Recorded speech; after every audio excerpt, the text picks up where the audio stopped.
Assalamualaikum warahmatullahi wabarakatuh. Hadirin yang Waalaikumsalam. dihormati, program akan bermula sebentar saja lagi. Kesediaan dan perhatian tuan-tuan, puan-puan di dalam talian amatlah dihargai. Bagi melancarkan perjalanan program, saya bagi pihak majlis meminta kerjasama tuan-tuan dan puan-puan supaya memastikan mikrofon dalam keadaan mute sepanjang sesi berlangsung. Tuan-tuan dan puan-puan juga diminta mengikuti program ini sehingga ke akhir ini. Terima kasih.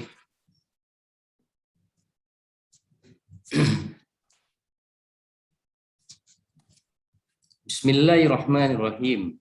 Alhamdulillahirabbil alamin wassalatu wassalamu ala asyrafil anbiya'i wal mursalin wa ala alihi washabihi ajmain.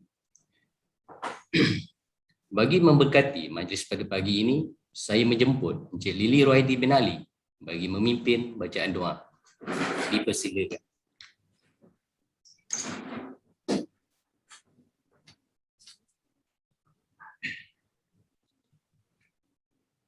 A'udzubillahi minasyaitonirrajim. Bismillahirrahmanirrahim. Alhamdulillahirabbil alamin.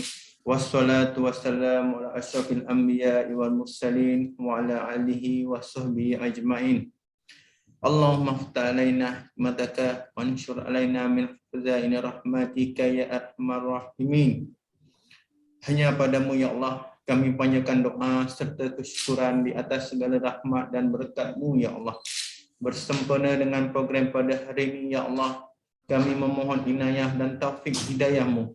Kurniakanlah kesejahteraan dan kebahagiaan kepada kami. Bukakanlah hati-hati kami, lapangkanlah dada kami supaya kami dapat mengisi ilmu dan pengetahuan yang berguna untuk agama, bangsa dan negara.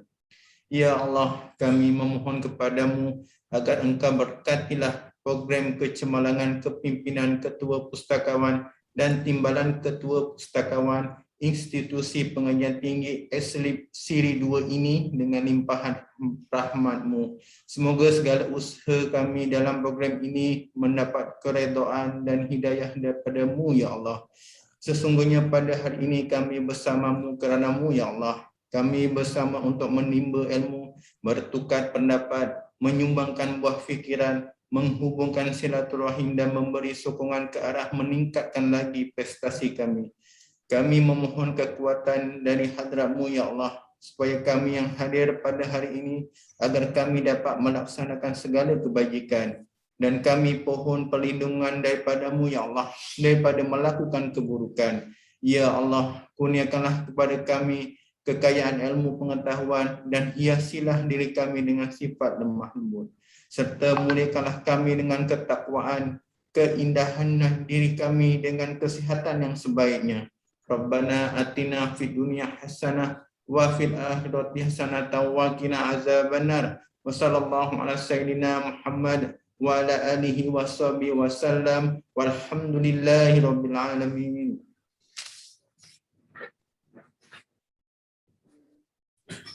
Amin, amin, ya rabbal alamin. Terima kasih Encik Lili Rohaidi bin Ali atas bacaan doa itu tadi. Assalamualaikum warahmatullahi wabarakatuh. Selamat pagi dan salam sejahtera. Majlis mengalu-alukan yang berbahagia Profesor Datuk Dr. Adnan bin Husin, Ketua Kluster Kepimpinan Universiti Sains Malaysia, yang berusaha Puan Haja Zahara binti Abdul Samad, Ketua Pustakawan Perpustakaan Tunku Tua Aminah UTHM, merangkap Ketua Program Kecemerlangan Kepimpinan, Ketua Pustakawan dan Timbalan Ketua Pustakawan Institut Pengajian Tinggi Eslip. Yang dihormati Puan Rugaya binti Ali selaku moderator program, barisan Ketua-Ketua Pustakawan Universiti Awam, barisan Timbalan-Timbalan Ketua Pustakawan Universiti Awam, tuan-tuan, puan-puan dan para hadirin yang dihormati sekalian. Alhamdulillahirabbil alamin. Bersyukur kita kehadirat Allah Subhanahu wa taala kerana dengan limpah dan kurnia-Nya, maka pada hari ini kita dapat dipertemukan semula pada kesenambungan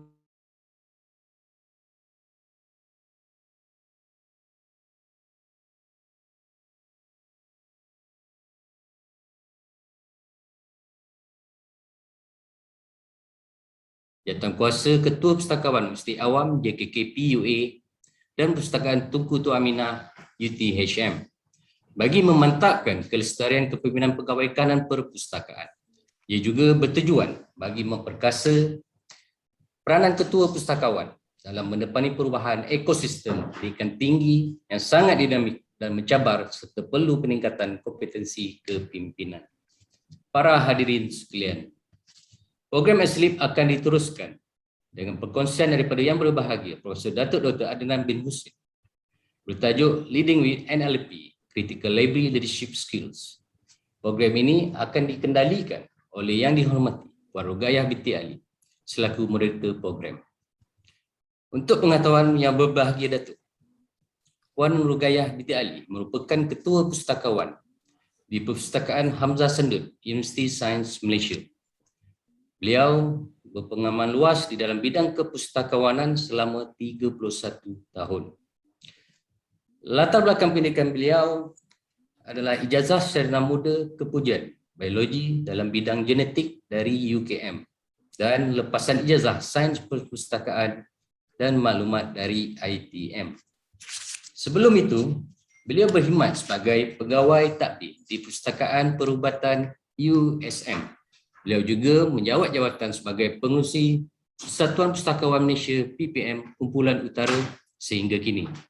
Beliau juga banyak terlibat di dalam bidang kualiti sebagai penceramah dan fasilitator seperti Lean Management, MS, ISO 9001, 5S, Blue Ocean Strategy, QCC, dan pernah juga dianugerahkan Quality Champion Practitioner oleh MPC 2016.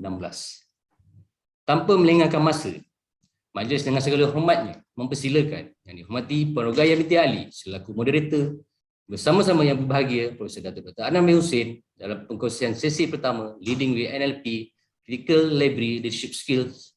Dengan segala hormatnya dipersilakan. Bismillahirrahmanirrahim. Assalamualaikum warahmatullahi taala wabarakatuh.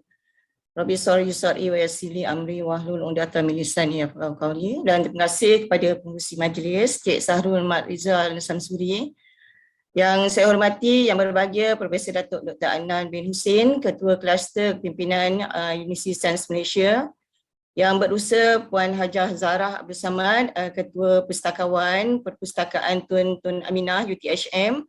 Merangkap Ketua Program SLIP, Barisan Ketua-Ketua Pustakawan Universiti Awam, Timbalan-Timbalan Ketua Pustakawan Universiti Awam, Ahli Jawatankuasa SLIP dan juga Sekretariat daripada tim Perpustakaan Tunku Tun Aminah UTHM, serta tuan-tuan dan puan-puan program yang saya muliakan. Alhamdulillah, syukur kita kehadrat Ilahi kerana dengan limpah kurnianya juga dianugerahkan kesihatan yang baik dalam keadaan yang sangat mencabar pada kali ini. Pada pagi dapat berkumpul secara maya bersama-sama untuk mendengar perkongsian ilmiah. Jadi kita sangat bertuah kerana yang berbahagia Profesor Datuk Dr. Adnan bin Husin sudi menerima jemputan kami dan dapat meluangkan masa untuk bersama untuk menyampaikan ilmu yang sangat bermanfaat dengan tajuk Leading with NLP, Critical Library Leadership Skills. Secara jujurnya, ini adalah pertama kali saya mengikuti perkongsian berkaitan dengan tajuk NLP dan saya rasa saya sangat teruja lah untuk mendapatkan ataupun menyedut ilmu yang akan ataupun skill yang akan dikongsikan oleh Yang Berbahagia Datuk ya. Jadi sebelum itu izinkan saya membacakan sedikit profil Yang Berbahagia Profesor Datuk. Dan saya terima memang sangat panjang, ada 13 muka surat. Saya rasa sesuai dengan pengalaman yang sangat luas, dengan ketokohan dan kewibawaan beliau. Jelas saya lihat sebagai pemimpin bermula daripada universiti lagi sehinggalah sekarang. Ya. Yang Berbahagia Datuk, Profesor Datuk Dr. Adnan Husin, jawatan yang masih kini adalah sebagai Profesor FSRS di USM, Ketua Kluster Pimpinan di SM dan beliau mempunyai Certified NLP Coach since 2016 dan juga konsultan training of trainers World Bank Institute WBI daripada tahun 2000 hingga 2002, serta sebagai lead trainer APEC Pearl, yakni Professional Enhancement of Academic and Research Leadership program di USM, yang ini pun saya terlibat samalah di bawah beliau. Manakala pengalaman ataupun jawatan pentadbiran atau akademik yang telah disandang oleh beliau adalah sebagai Timbalan Naib Chancellor HEPA, Dekan beberapa penggal, Dekan Pusat Pengajian Sains Komunikasi, dan sebelum itu adalah Timbalan Dekan Pengajian Siswaza dan Pendidikan, Timbalan Dekan Akademik dan Pembangunan Pelajar, dan juga pengurusi rancangan, bahagian kewartawanan, dan jawatan bukan eksekutif adalah sebagai pengerusi Sekretariat Timbalan-Timbalan Naib Chancellor HEPA Universiti Awam daripada tahun 2015 hingga 2019, dan juga sebagai Presiden IMT GT ASEAN daripada 2011 hingga 2019, serta Presiden yakni pengasas Persatuan Pendidik Komunikasi Malaysia MACE daripada tahun 2017 hingga 2019. Sedikit latar belakang pendidikan, beliau mempunyai PhD dalam Communication University of Utah 1994, MSc Journalism and Mass Communication Iowa State University, dan BA Honours Anthropology and Sociology daripada UKM, daripada tempat yang samalah daripada saya. Dan beberapa anugerah telah diperolehi oleh beliau, dan yang ini panjang, saya tak boleh nak baca, saya sebut. Dan penglibatan beliau dengan aktiviti pelajar, penglibatan aktiviti dan juga penerbitan beliau lebih kurang 100 penerbitan, dan beliau masih lagi menyelia untuk pelajar PhD sehingga kini, dan beliau juga terlibat dalam sebagai penilai luar, tesis and penilai program pengajian ataupun editor, dan juga dalam aspek konsultansi. Jadi tanpa melengahkan masa, saya dengan segala hormatnya mempersilakan Yang Berbahagia Datuk untuk mengupas topik yang telah diberikan pada kali ini, iaitu Leading with NLP, Critical Library Leadership Skill. Okey, majlis mempersilakan Yang Berbahagia Datuk untuk memulakan perkongsian tersebut. Silakan Yang Berbahagia Datuk. Okay, terima kasih Puan Ugaya selaku moderator pada pagi ini. Saya nak test line dulu, is it okay? Boleh dengar ke? Boleh. Okey, dan juga kepada pengurusi majlis kita pada pagi ini, Cik Syarul Muhammad Rizal. Bismillahirrahmanirrahim. Alhamdulillahirrabbilalamin. Assalatu wassalamu ala al-ashrafil anbiya'i wal mursalin wa ala alihi wa sahbihi ajma'in. Rabbi shrah li sadri wa yassir li amri wahlul 'uqdatam min lisani yafqahu qawli. Yang saya hormati Ketua Pustakawan UTHM dan juga seluruh ahli tangkuasa Excel Lead yang telah pun sudi menjemput saya ke program pada pagi ini, dan insyaAllah kita akan berkongsi sedikit berkenaan dengan tajuk yang telah pun diberikan kepada saya, iaitu Leading with NLP, Critical Library Leadership Skills. Okay. Sebelum itu, izinkan saya untuk membuat beberapa disclaimer. First of all, these particular sessions, about 1.5 hours or so, cannot be a training on NLP, okay? Because NLP itself is such a huge training program, dan melibatkan beberapa sesi dan sebagainya. So we'll see what we can do within this 1.5 hours berkenaan dengan NLP. Okay, let me start by saying this. Sekejap, saya rasa saya nak kena request for remote. Okay, first of all kita nak make sure kita tak ada technical glitch lah, and hopefully lah tak ada technical glitch nanti sepanjang program ni nanti, because kadang-kadang dalam online ni itu yang menjadi masalah. Okay, Alright. Saya nak mulakan dengan ini. This particular statement. Okay, dalam program sesi ini, saya minta sangat-sangat kepada tuan-tuan untuk indulge secara intensif, because it requires a lot of thinking. Tak boleh just sambil lalu macam tu, dengar-dengar sambil buat kerja lain dan sebagainya. If you are doing something else while listening, at the end of the day, you might not get anything. Yang tu pun tak boleh buat, yang ni pun tak boleh buat. Okay? So I hope you will give full commitment to listening to my presentations, and after this, hopefully boleh kita tanya soalan dan sebagainya untuk tengok apa isu-isu yang boleh saya kongsi lagi bersama dengan tuan-tuan. Okay, cuba fikir yang ni. This is something yang always berlaku dalam kepala kita. Sedar atau tidak, do you realize that sometimes we do not know what we want? Sometimes kita tak tahu apa yang kita nak, tapi kita walaupun kita rasa kita tahu apa yang kita nak. Ini adalah dilema dalam kehidupan ataupun paradoks dalam kehidupan biasa yang kita sebenarnya kita tidak tahu apa yang kita nak. Orang yang ada masalah dalam kehidupan, sering kalau kita tanya isu ini, itulah soalannya kan. Dia pun tak tahu apa yang dia nak, walaupun dia rasa seolah-olah dia tahu. Okay, saya nakkan tuan-tuan, all of you to hang on to this something yang I want you to think throughout this presentation, so that kita akan dapat sama mendapat manfaat daripada persoalan ini. Yang kedua, even we know what we want, ada masanya kita tahu apa yang kita nak. Kita tahu apa yang kita nak. Sometimes we do not know how to achieve it. Kita tahu apa yang kita nak, tapi kita tak tahu pula cara atau kaedah.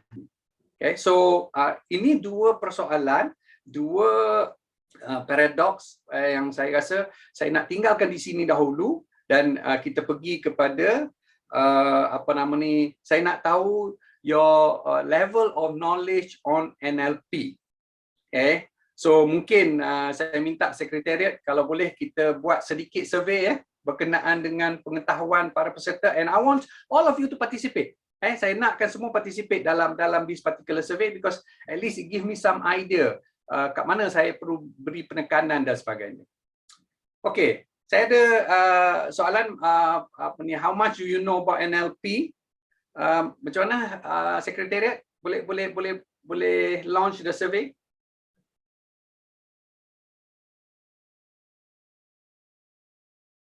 Okay, dah ada kan survey pool. So minta tuan-tuan jawab, how much do you know about NLP? Satu pilihan saja. Never heard before, tak pernah dengar. Heard about it, pernah dengar, tapi tak tahu apa pun. Dengar aja perkataan tu.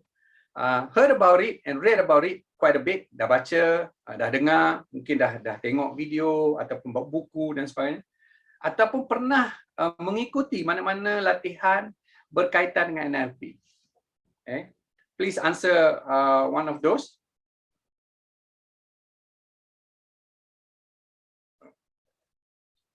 Okay, kalau saya rasa tak adalah perlu fikir panjang sangat kan. Okay, boleh kita teruskan. Tengok, boleh generate the answer immediately. Wow, okay. Wow, that's a good thing.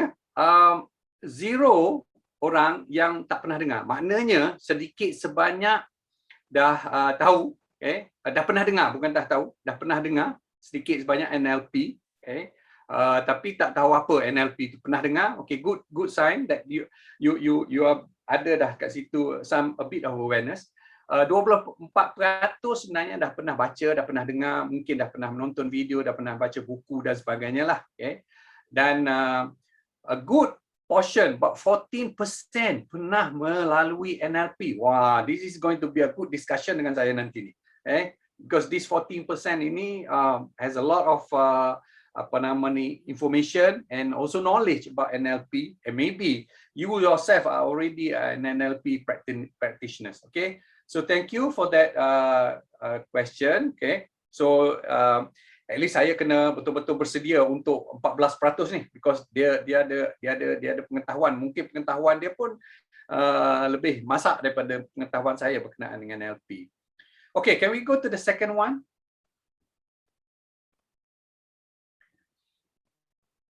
Okey. Soalan kedua saya, have you heard of Anthony Robbins ataupun Tony Robbins? Pernah tak dengar Tony Robbins ni? Pernah dengar ataupun tengok video, baca buku dia dan sebagainya? Jawapan ni apa nama? Janganlah Google lah. bila kita duduk dalam online ni, student dia macam tu lah kan. Kita bagi satu question dia pun quickly Google, dapat jawapan kan. What is your existing knowledge? It doesn't matter Google dan sebagainya. So jangan. I just want to know your truthful answer. Have you heard of Tony Robbins? Heard means pernah tengok, pernah mengikuti perkembangan dia dan sebagainya lah. Okay. So maybe okay. So ada 30% yang pernah dengar Anthony Robbins. Okay, dan 70% tak kenal, tak tahu siapa Anthony Robbins. Di kalangan dalam grup ini yang jawab ya tadi tu, masalahnya because saya tak ada akses kepada individual response. So saya nak tanya, anyone can share with me who is Anthony Robbins? Anyone? But please on your mic, sesiapa sajalah. On your mic and sila jawab siapa dia Anthony Robbins. A very short one. Ada 30% tadi. Kita ada berapa orang ni sekarang? Lebih kurang 40. So kalau 30% about 12 orang, 13 orang. Siapa? Anyone? Just anyone. Who is Anthony Robbins? Assalamualaikum. Waalaikumsalam. Puan Asma. Setahu saya dia banyak on motivational lah, Prof. Alright. Okay. So you use a keyword seorang motivator. Okay. Online? Prof, dia seorang coach juga, Prof. Seorang coach. Okay. Coach apa tu? Siapa yang jawab tadi tu? Azman, Prof. Azman. Yes, Azman. Coach tu macam tu lah, for self development, dan juga macam Puan Hashimah cakap, is a motivator lah. Motivator. Okay. Okay. Apa ni, saya tengok Cik Khairul pun jawab kat sini, pakar motivasi dan juga millionaire. Itu penting tu, millionaire. Okay. Prof Datuk. Ya saya. Saya tambah itulah. Semua jawapan yang disebut di sebelum ni, beliau menggunakan NLP. Wah, ini advance lah, jawapan yang advance lah. Dia orang yang bagi jawapan yang kalau kita bagi markah tu, markah penuh lah kan. Seorang motivator, he's a billionaire, and most important, why saya tanya di sini, because dia adalah NLP practitioner. Dia NLP practitioner, dia NLP coach, dia NLP trainer. So banyak benda yang kita boleh belajar daripada Anthony Robbins ini, and macam mana dia boleh jadi millionaire dan sebagainya. Kita tinggalkan dulu nama Anthony Robbins ini, we'll come back later. Kita akan datang balik kepada Anthony Robbins ini sebab dia adalah satu figura, satu role model yang mungkin boleh kita belajar daripada dia. Okay, my last question sebelum saya pergi kepada slide perbincangan saya. Okay, the next questions. Have you attended any personal development training program? Apa-apa training program? Yes, no, not sure. Pernah tak mengikuti sama ada secara paksa rela ke apa-apa program yang berkaitan dengan personal development ataupun even professional growth? Ya, tidak, ataupun tak sure.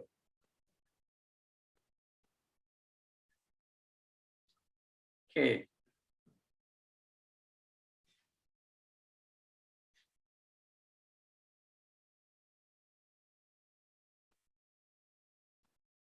Boleh kita tengok respon. Wah, this is good. I'll be surprised kalau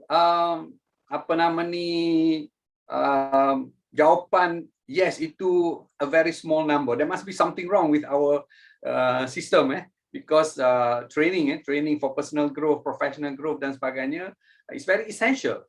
So maybe 12 yang tak sure tu boleh masuk dalam yes. Mungkin dia pergi tapi dia pun tak sure. Training apa, kursus apa ni kan. Because apa? Sebab kadang-kadang kita pergi kerana orang paksa. Kita pergi because of kita pun tak tahu apa tujuan dia. Okay? So I would like to put that bagi dua lah, 12 tu bagi dua, kita ambil lah 6 orang, 6% pergi ke 71, 6% pergi ke ni. So we get about 80% yang pernah attended personal development training program. Okay, and definitely tadi yang 14% itu, 14% tu training program, personal development program adalah NLP. Okay, so yang lain ini adalah bermacam-macam training program. Okay. Kadang-kadang dia tak sebut NLP per se, tapi kadang-kadang dia brandkan sebagai NLP. Tetapi banyak komponen-komponen yang personal growth punya ni, okay, adalah berkaitan di relevan dengan NLP. Okay. So thank you so much for your response. Okay. At least saya tahu you punya kita punya situation, okay, berapa ramai yang tahu dan sebagainya. Alright. Now, before I move on, as an NLP practitioner, as I myself as an NLP practitioner and a certified coach, okay, I'm going to state, okay, saya punya keadaan diri, okay, keadaan diri. Okay. Sebelum kita mulakan apa-apa, kita kena nyatakan keadaan diri kita, our state ataupun dalam bahasa NLP-nya adalah meta state keadaan kita, bahawa saya yakin saya dapat menyampaikan ceramah ini dengan berkesan. I have to be in that state. Barulah kita boleh menyampaikan. So dalam NLP kita sendiri kena tahu apa state kita. Tuan-tuan juga perlu nyatakan your state. What is your state now? Apa keadaan diri sekarang? Keadaan diri yang bersedia untuk menerima perkongsian, bersedia untuk menanya soalan-soalan yang mencabar, bersedia untuk mencari sesuatu pembaharuan, bersedia untuk mengambil apa-apa yang baik dan membuang apa-apa yang buruk. You have to know your state. In NLP, we have to understand keadaan diri kita. Barulah kita boleh buat dengan baik. Okay. Now, okay. Let's move on to our the what we are going to discuss. Okay. So what is NLP? So at least saya tahu kat sini, saya tahu bahawa at least 14% daripada audience saya pada pagi ini dah tahu NLP. Okay. So again, before I bring up the slides, siapa yang pernah hadir? Yang pernah hadir NLP? Cik Hazmi kan tadi? Pernah So what is NLP? Okay, untuk saya mungkin secara spesifiknya NLP itu secara programming. Come again? Saya putus tadi. Just now line putus. Neuro linguistic programming.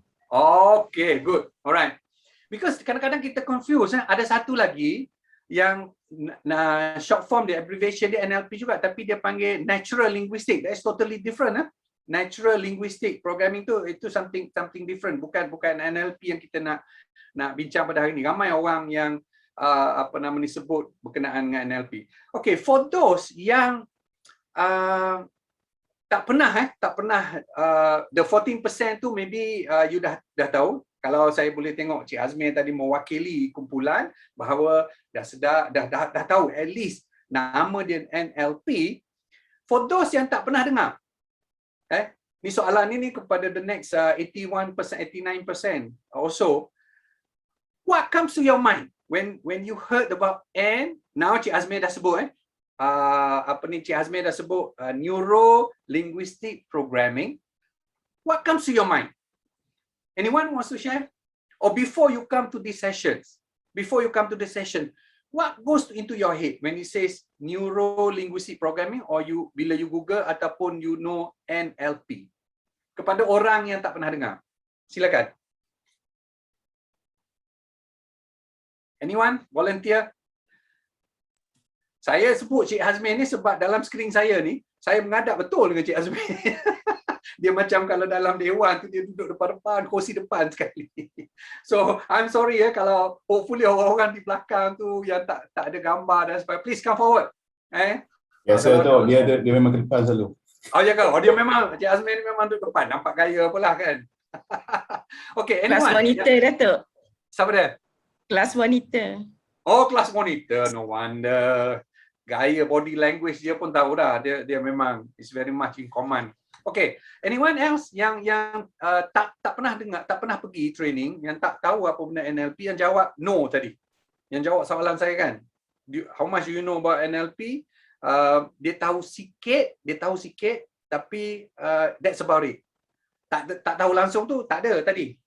Kan? Nobody says. Datuk, kalau saya memang tak pernah attend. Saya rasakan bila kita tengok neuro tu, kita rasa macam berkaitan dengan otak lah. Betul. Meminda ke macam tu. And then linguistik tu macam, saya ingatkan macam bahasa, programming bahasa ke whatever macam tu. Sebab memang tak pernah attend kan. So dengar NLP tapi you don't know what is all. Macam tu lah. Okay, Puan Rogaya just now dah cangkan perkataan tu, neuro, something to do minda, otak, lepas tu linguistik, bahasa. But in all, what you have in mind? Apa yang terbayang bila orang sebut 3 perkataan sekaligus kan? Neuro, linguistic programming, all the 3 tu apa yang datang? Behavior lah tu. Behavior, what kind? Siapa dah? Cik Azman? Ya. Ada 2 Azman ni. Azman Dia ada 3 Prof Datuk, 3 Azman kat sini. Allah. Dia bahaya bercakap dengan neuro ni, dia boleh baca orang ni masalahnya Datuk. Okay, Azman, Cik Azman Hashim. Cik Azman Yeah. Hashim, silakan. Azman Yeah. Hashim ni yang saya tahu kita di Malaysia ni ada apa nama ni, very rich person kan, millionaire. Azman Hashim. Tapi ni dia tak rich Datuk, dia pustakawan dia. Oi, jangan cakap macam tu. Dia may be rich in something else. Nah, Simple ni yang dia itu kaya. yang saya cakap tu. Bila bercakap dengan orang NLP ni Datuk, especially dia master of NLP ni, dia punya cara bagi perangsang pada orang tu memang kita ada semangat lepas habis kursus NLP tu. Okey, Cik Azman. Tapi Silakan. behavior ni macam kita behavior on apa ni, orang yang kita communicate lah, communication kita dengan orang. Kita mempelajari karakter, minda orang kan. Dalam kita mungkin nak menyelesaikan sesuatu lah, that is yang apa. Saya tak pernah attend NLP ni tapi mungkin just know dengan kawan-kawan yang dah pergi ni kan. Bagi saya banyak mempelajari karakter lah, behavior seseorang tu. Itu Alright. yang boleh faham lah lebih kurang sikit banyak. Okay, good. Dah ada tu. Cik Azman dah strike some core perkataan communication, behavior dan sebagainya. Itu those are very crucial thing lah. Okay. Memang orang bagi mereka yang tak pernah dengar, tak pernah attend, dia akan rasa tertanya-tanya sebenarnya. What do we mean by neuro-linguistic programming? Okay. Ada orang dalam bidang sains komputer, dia ingatkan this is language programming. Okay, memprogram bahasa. So it's something to do with computer. They will be very upset. Dia pergi ke kursus, dia tengok nothing to do with computer. Okay. Orang dalam bidang sains, health science, dia ingat this is something to do with neuro. Nak bedah otak dan sebagainya. Macam mana nak memprogramkan otak dengan masuk dalam otak dan sebagainya kan. Okay. Walaupun that kind of understanding may be wrong, okay, but when we talk about neuro-linguistic programming, ada 2 keywords kat situ, neuro and linguistic. Neuro dan linguistic programming. Memprogram, mencaturkan, menyusun dan sebagainya. Kita pernah guna dalam bahasa harian kan, aku nak cuba programkan kepala dia ni. Kan? Biasa kan, kita guna on a daily basis tapi kita tak tahu pun what we are doing is actually a form of NLP. Aku nak cuba bentuk dia ni. Aku nak cuba susun pemikiran dia ni. Kan? Anak kita kadang-kadang kita buat ataupun pada orang-orang lain dan sebagainya. We are actually tanpa kita sedar, tanpa kita ada formal training on NLP, actually we are already practicing some kind of NLP punya teknik. So anyway, just bear with me sedikit saya terpaksa sentuh juga dari segi konseptual so that you have a good understanding dari segi konseptual. Lepas tu nanti kita pergi ke praktis dia. Okay. So neuro-linguistic programming is a way of changing people's thinking. A way of changing people's thinking or thoughts, pemikiran manusia dan juga behavior. Okay, to help them to achieve desired outcomes. Bukan hanya sekadar untuk mengubah hidup seseorang itu, tetapi adalah untuk mengubah dia mencapai ke arah desired outcomes. Satu outcomes yang dia inginkan. Okay, so kita boleh program. So basically NLP percaya, yakin bahawa seseorang yang ada desired outcomes, dia ada hala tuju dia. Kita boleh coaching ni macam memimpin seseorang tu ke arah apa yang dia nak sampai berjaya. Siapa tanya tu? Puan Azmah ke? Datuk, saya terbuka ya. Tak, dia macam seolah-olah coaching ke Datuk? Okay, dia. Alright. Apalah, si sudah tanya sekarang, saya akan attend to that question because kadang-kadang minda kita tengah berpusing-pusing kan. Okay, dia adalah satu teknik, dia adalah satu metodologi. Kejap lagi saya bagi the details dia. Kita boleh menggunakan teknik ini, kita boleh menggunakan ilmu ini, kita boleh menggunakan metodologi ini untuk coach seseorang. Okay? Sebab tu NLP ni dia ada 3 kategori. Satu ialah dia seorang practitioner, dia sendiri practice NLP. Okay? Dia buat kerja dia buat sesuatu macam apa yang saya nak share kepada tuan-tuan hari ini. You can be a practitioner. Okay, you practice NLP, meaning that you know this methodology dan you practice untuk membaiki pemikiran kita dan akhirnya dapat mencapai the desired outcomes. Okay, yang kedua ialah kita boleh coach orang. You know somebody who is having problems, okay, your subordinate dan sebagainya ada masalah-masalah tertentu, you can coach dia. Okay, so this is what we are going to focus today. How to coach. Okay, how to coach. Dengan ada sedikit ilmu berkenaan NLP ni, but of course to become macam saya nak dapatkan basic NLP coaching itu requires 7 hari 7 malam punya berilmu di Pasir Salak. 7 hari 7 malam itu pun baru basic. Belum lagi pergi kepada master trainer, belum lagi pergi kepada lab profile, belum lagi kepada hypnotize, macam-macam lagi ilmu yang ada. Sekadar untuk coaching boleh. Basic coaching itu pun basic coaching saja. So kalau tadi Puan Azmah tanya tadi tu, ya memang dia adalah satu bentuk teknik untuk kita coach orang. Okay, so I hope answer that question for now. Tapi detail nanti kita akan bincang lagi.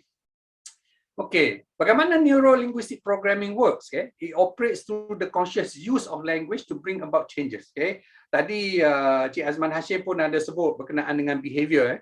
Macam mana kita nak mengubah behavior? Isunya dalam NLP ialah untuk mengubah perilaku behavior seseorang dengan memprogramkan minda dia melalui bahasa-bahasa dan kod-kod bahasa. Basically andaiannya di sini cukup simple. Sama ada kita agree atau tidak, then it's a different issue. This is a basic premise. Principles dalam NLP ialah segala perlakuan saya, pelakon tuan-tuan dan sebagainya, sebenarnya dikawal, diinfluence oleh minda kita. Okay? Kita nampak marah, tinggi suara, because apa? Minda kita yang kawal. Kita tengok lemah, tak yakin dan sebagainya. Why? Because minda kita. Semuanya adalah bermain dalam minda kita. Okay? Dan mengikut NLP, minda itu boleh diprogramkan. Minda itu boleh diatur, boleh dicatur, boleh dibentuk minda kita ni. The neural parts ini menggunakan kod-kod bahasa-bahasa dia, kita boleh mengubah pemikiran kita untuk daripada negatif jadi positif, daripada tak nak buat jadi nak buat. Okay? Itu perubahan-perubahan yang nak dibuatkan. So basically kita sebenarnya dah banyak kursus-kursus yang dibuat selama ni pun banyak menekankan kepada perubahan minda. Cuma NLP ni dia very specific. Itu saja. Dia very specific dan dia very systematic. So kita boleh belajar satu persatu teknik-teknik yang sesuai dengan kita. Dan tadi Cik Azman, saya tak tahu background Cik Azman di mana kan, tapi dia sebut communication. Saya orang communication. And my background is communication. So NLP ni bagi saya dah menjadi salah satu macam darah daging lah pada saya. Because I've been trained in communication, human com dan sebagainya, kemahiran saya dalam komunikasi, dan saya tengok NLP ini, dia adalah merupakan satu inter dan intrapersonal. Okay? Inter dan intra. Inter means hubungan saya dengan tuan-tuan. Okay? Kita berkomunikasi sekarang ini, kita berinterkomunikasi. Tetapi untuk berkomunikasi dengan tuan-tuan, kita juga berintrakomunikasi. Okay? Saya intrapersonal, dalam diri saya dah berkomunikasi, saya dah buat preparation, saya buat rehearsal, saya set minda saya set state saya. That state itu saya sebut pagi tadi awal-awal tadi kan. My state now adalah saya sekarang ini yakin saya akan menyampaikan dengan berkesan. Itu state saya. Saya berkomunikasi dalam diri, intrapersonal. Okay? And that is NLP. So NLP ada dua dimensi. Satu dimensi inter dengan orang lain dan intra dengan diri kita.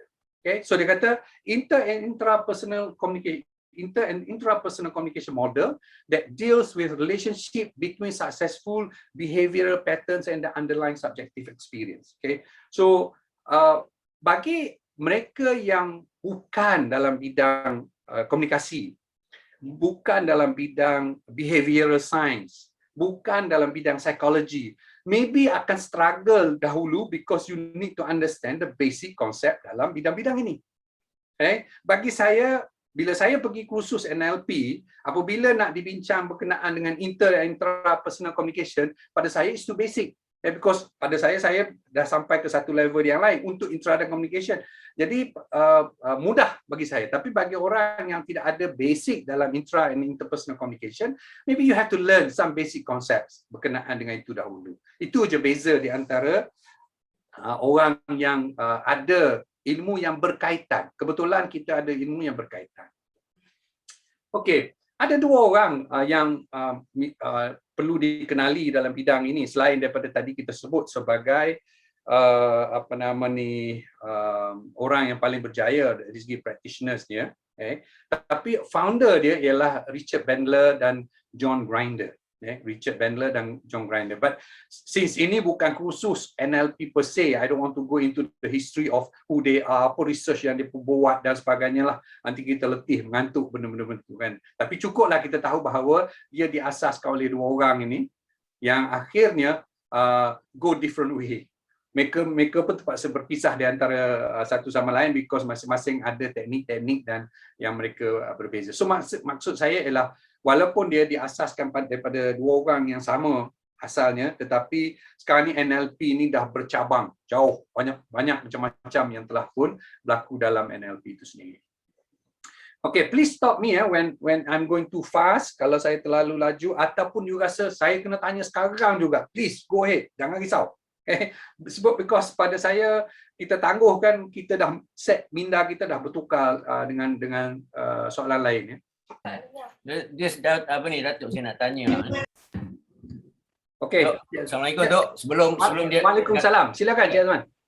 Jauh ni lah sebab saya pada satu ketika dulu saya tahu benda ni merupakan salah satu agenda penting dalam EGPT, especially Datuk Idris Yusof mantan menteri dulu merupakan orang yang memang memandang serius berkenaan NLP. Kalau saya silap betul kan Datuk? Betul. Dan sehingga sekarang pun dia masih lagi praktis. Kalau dia bercakap dengan kita pun dia cakap aku ni pakar NLP ni. Betul. Tapi kenapa benda tu dah sekarang ni suram Datuk, sedangkan masa tu rasa saya kalau tak silap saya pengurusan tertinggi semua ataupun di universiti sendiri digalakkan semua dia punya pegawai tertinggi untuk menghadiri NLP. Kenapa sekarang ni saya tengok benda tu dah cool, bukan cool saja, dah NLP senyap terus. Sedangkan pada satu ketika dulu NLP ni merupakan satu program yang penting yang harus dilalui oleh NC, TNC dan sebagainya lah. So very tough question Cik Azman ke Cik siapa tadi? Cik Azman ke Cik? Ya, saya Cik Azman je. Alright, okay, Cik Azman.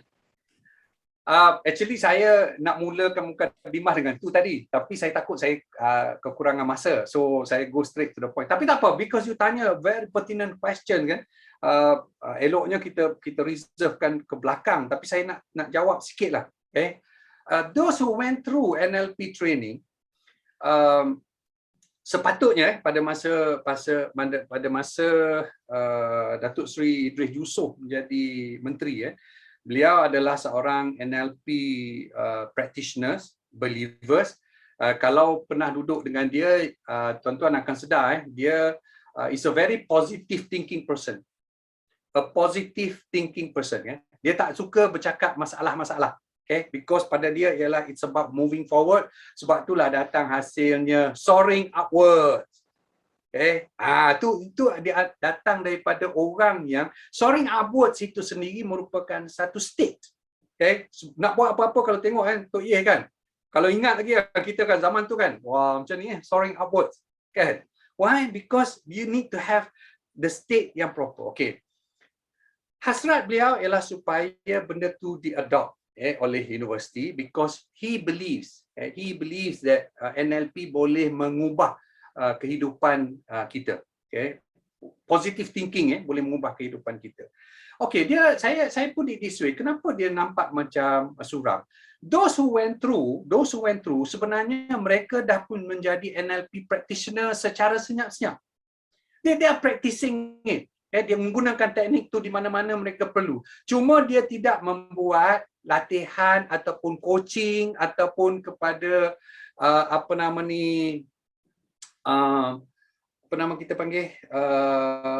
program-program latihan untuk menambahkan lagi. Hasratnya macam tu. Hasratnya ialah kita semua balik ke universiti masing-masing, and I know UTHM was one of the most advance dari segi ahli-ahli yang pergi, paling ramai. Kalau tak silap saya, was it Prof Jai from here? Ya, Prof Jai Datuk. Saya pernah lah bersama-sama dengan dia. Prof Jai lah. Itu. Prof Jai itu adalah di antara orang yang awalnya apabila pergi kursus NLP sampai bergaduh dengan trainer. Tak suka.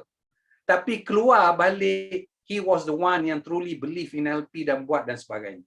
Okay? Dan dia yang banyak mempromosi NLP kemudiannya. Begitu juga dengan Prof siapa lagi daripada UTH masa tu adalah TNC HEPA dia. Asri. Prof Asri. Okay? So juga merupakan NLP practitioners. Kita semua ni jadi NLP practitioner secara senyap-senyap. Okay? Kita dah mengamalkan NLP kita dalam kehidupan, which saya akan share sebentar lagi di mana kita telah pun mengamalkan ilmu yang telah kita ada. Tapi kita tidak war-war, nak buat saya nak buat dengan NLP ni dengan awak ni. Okay? Orang punya NLP je dah rasa tak begitu tertarik.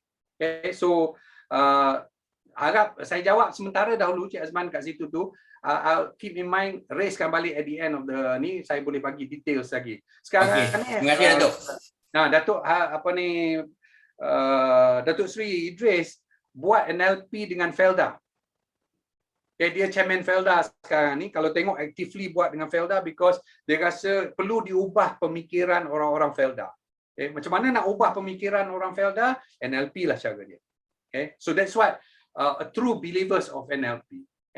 Tapi bagi mereka yang kenal Datuk Idris personally, you should know that he is a positive thinker.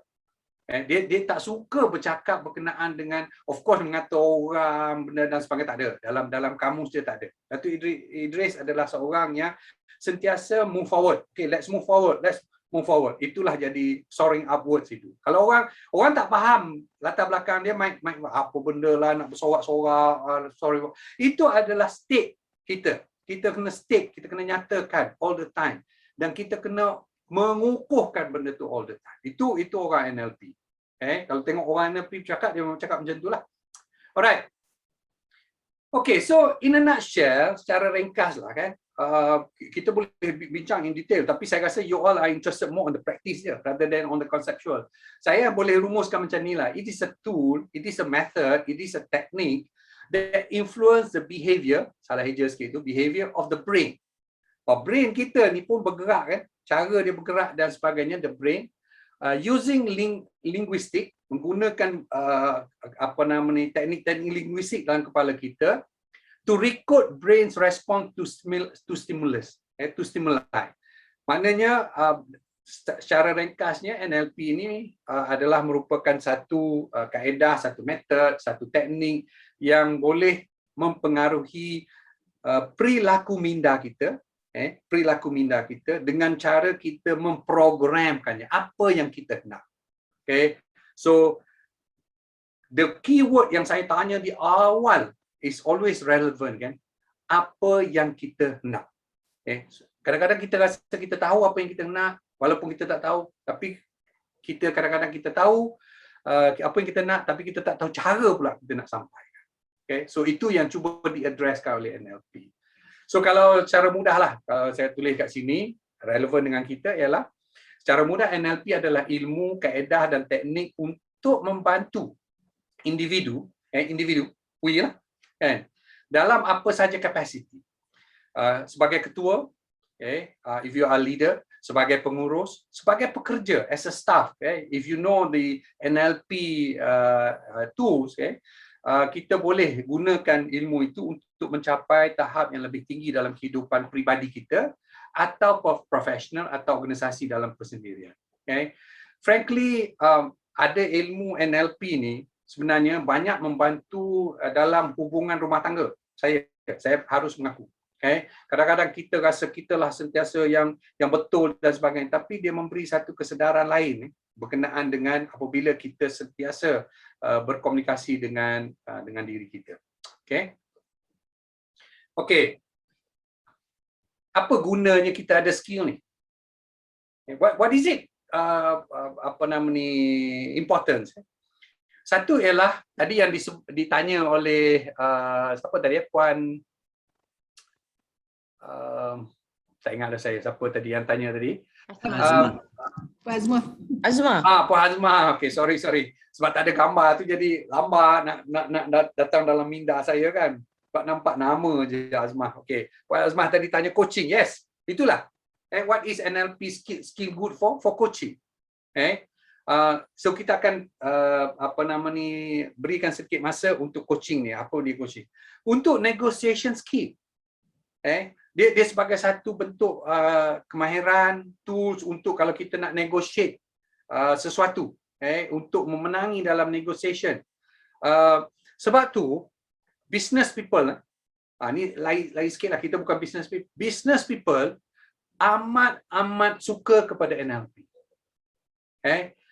Kursus NLP yang dibuat secara oleh private sectors di luar, untuk satu sesi can go to 10-15,000. 10 hingga 15,000. KPT buat di Pangkor tu, I think itu pun cost about 4 to 5,000 per head. Itu more kepada basic skill saja. Tapi untuk negotiation skills using NLP, kalau you Google tengok dalam kursus-kursus di Malaysia, among businessmen, dia suka NLP ni, and they are willing to pay 10 to 15,000 untuk satu sesi berkenaan dengan negotiation skills. Okay. Dan satu lagi yang kita boleh guna kalau kita ada NLP skills adalah presentation skills. Macam mana kita nak membuat persembahan yang very persuasive, macam mana kita nak membuat satu penyampaian yang boleh mempengaruhi orang, boleh mengubah minda orang dan sebagainya. Itu juga ada dalam NLP. So banyak lagi, tapi I'm just concentrate bagi contoh pada 3 ini saja. Okay, saya nak share dengan tuan-tuan. For those yang pergi NLP, maybe dah biasa dengan istilah-istilah ini, tetapi kita boleh bincang di sini. Dalam NLP, salah satu tekniknya, kalau kita nak mempengaruhi seseorang, kita tak boleh pergi straight away dengan memberi arahan. So as a leader, tuan-tuan sebagai ketua-ketua library dan sebagainya, cuba kita build rapport. Membentuk hubungan dahulu dengan staff kita. Kita tahu ada staff ada masalah, kita tahu ada staff yang tidak perform, jangan pergi terus bagi arahan. Because you need to build trust. Itu NLP teknik. Walaupun kadang-kadang kita pergi kursus, dia akan sebut berkenaan dengan macam mana nak mempengaruhi staff, mempengaruhi subordinate kita, dengan membina hubungan, menjalin hubungan yang baik, merupakan satu teknik yang diajar di mana-mana kursus, tapi dalam NLP itu di antara yang paling penting. Dalam coaching, if you want to coach someone, you know that somebody needs to be coached, orang itu perlu dibimbing. Kita tidak boleh panggil dia dan terus bagi bimbingan. Kita kena bina dahulu satu hubungan. So understanding a sense of mutual rapport is so important that in the successful application NLP tools and the way which is it is achieved. Kan? Macam mana kita nak mencapai matlamat kita? Yang pertama kita mestilah membina rapport. Okay, nak membina rapport ni, ini teknik dalam NLP. You pergi kursus lain pula cara dia. Okay, tapi dalam teknik NLP, mungkin orang yang dah pergi NLP itu dia panggil matching. Okay, you match and you lead. You match and you lead. Matching ni macam-macam. Matchingnya adalah satu ialah dari segi body language and voice quality. Kalau saya bercakap dengan seorang staff, saya akan cuba matchkan dia punya tone voice. Matchkan dengan tone voice dia. Dan dia akan rasa, dia akan merasakan bahawa dia ada persamaan. Kita kalau ada persamaan dengan seseorang, orang itu akan lebih mudah terbuka untuk menyampaikan segala hasrat hati. I totally believe in this. Saya memang percaya kepada matching ini. Jangan kita nak createkan hierarchy dan difference. In NLP teknik dia amat menentang against the difference.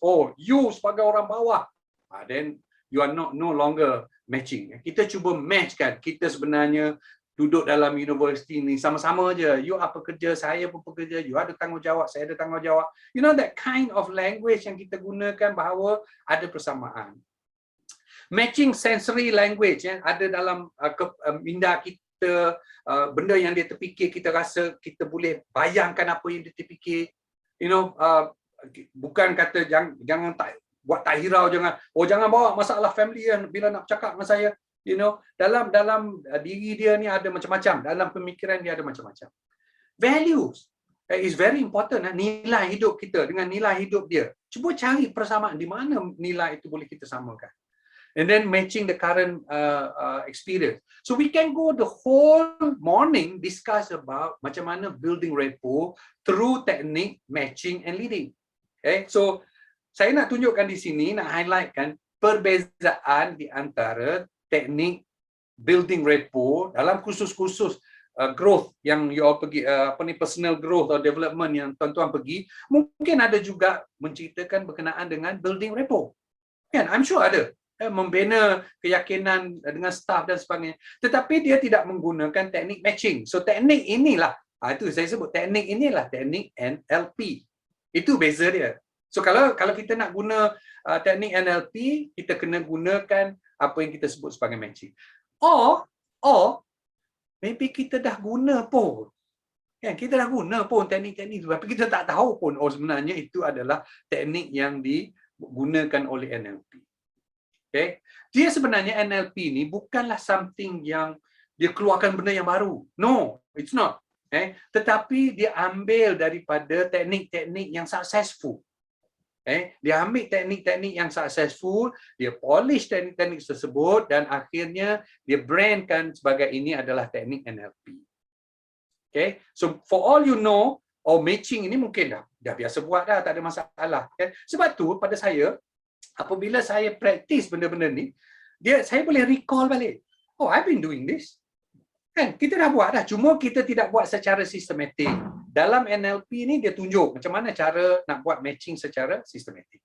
Okay, I don't have the time to go into the details of all the techniques. Saya hanya pilih 4 atau 5 saja yang you all boleh recall.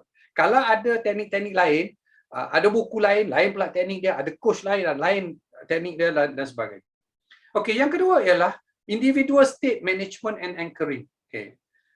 Kalau tuan-tuan perasan, kan, daripada beginning, saya mulakan ceramah saya dengan state management. Saya kena urus keadaan diri saya dahulu.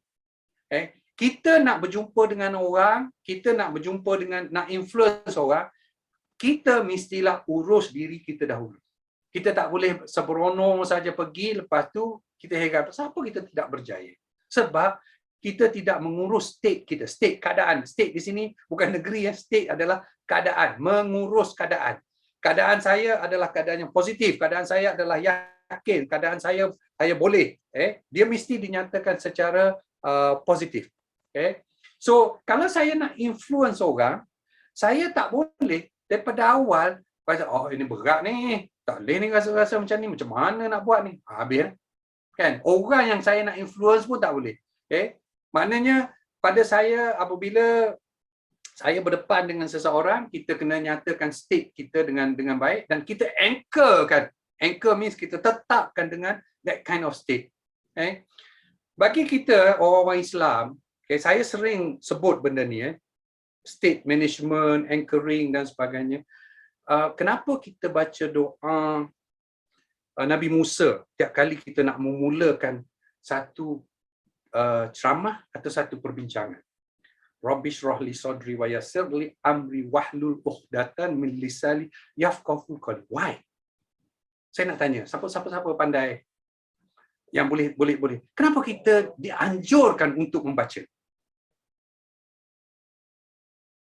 Anyone? Kenapa kita baca doa? Sebab kita nak biar lisan kita lancar dan juga dapat mempengaruhi ataupun orang boleh dengar apa yang kita cakap. Okey, Puan Rukaya. Terima kasih. Okey. Boleh tak lagi satu saya nak tambah apa ni Datuk? Boleh Cik Azman, silakan. Even though doa Nabi Musa satulah, tapi bagi saya kalau kita even though kita baca bismillah pun, kita nak build kita punya confidence level. Sebab kita nak keredaan daripada Allah Subhanahu Wa Taala tu kan. Betul. Jadi bila ada confidence level tu, barulah kelancaran tu akan berlaku bila kita dapat keredaan. Itulah pendapat saya lah. Betul. Kita memang dalam istilah NLP kan, dalam istilah sekularnya, sebenarnya kita state management tu. Sebenarnya kita menyatakan keadaan kita, keyakinan kita dan sambil kita berdoa kan bahawa kita yakin. Kan, kita tahu kan bila Nabi Allah Musa diarahkan untuk menjumpa Firaun, betapa takutnya dia. Tapi Allah ajar dia state management. State management. Allah ajar kepada dia. Yakin pada diri sendiri supaya di lidahnya tidak keras untuk bercakap dan orang yang dengar itu akan dengar. So it's not just a matter of orang baca doa kita pun baca doa. Tapi sebenarnya kita nak menyatakan keyakinan diri kita pada masa yang sama tidak pernah lari daripada kita ni bergantung kepada Allah. Itu orang Islam punya state management. Okay, that's something yang saya nak relate lah bila saya tengok orang belajar berkenaan dengan individual state management dalam NLP. Saya kata, we do this all the time. Cuma kita tak panggil state management dia. Kan, cuma kita rasa kita tak pernah buat pun kan. Cuma dalam bahasa NLP tu dia macam agak sekular lah kan, cara dia tu. Pagi-pagi kita kena state management, kita kena buat state management. Pagi-pagi kita kena buat state management kita. Hari ini saya boleh menyelesaikan masalah keuangan di perpustakaan. Macam tu. Kita pun bawa kereta terus pergi.